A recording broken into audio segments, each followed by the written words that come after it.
La populaire série de Netflix tirera bientôt sa révérence, mais les créateurs de The Crown comptent bien terminer l'aventure en fanfare, même si le mariage qui conclura la saga ne sera pas celui que les fans espéraient.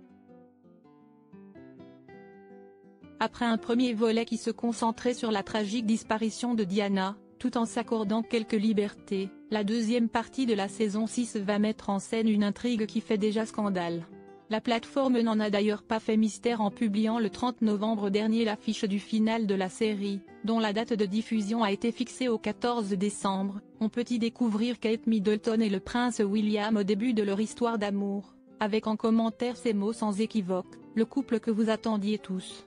Les fans de la série sont d'autant plus impatients de découvrir les nouveaux épisodes de The Crown que, de l'avis de tous, les acteurs Meg Bellamy et Édition Mackevey présentent une ressemblance troublante avec le duc et la duchesse de Cambridge. Selon le synopsis du final de la série communiqué par la plateforme, les 6 nouveaux épisodes suivront le prince William qui tente de réintégrer la vie à Eton à la suite de la mort de sa mère alors que la monarchie doit surfer sur la vague de l'opinion publique.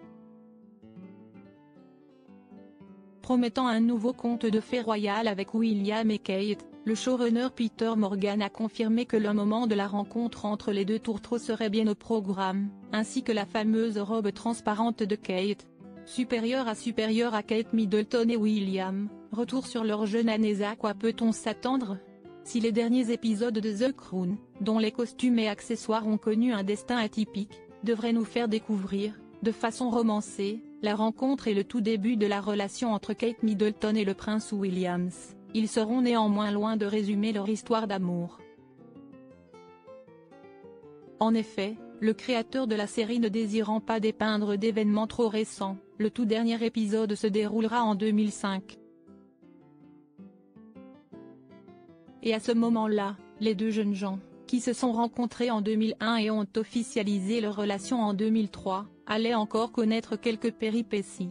Ainsi, ne vous attendez pas à entendre parler de leur rupture, qui a eu lieu en 2007, ni de leur réconciliation quelques mois plus tard.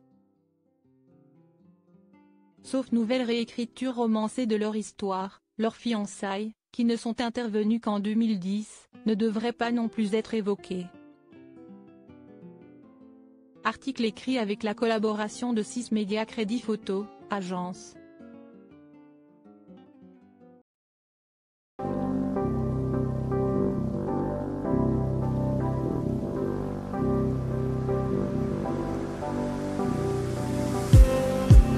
Just need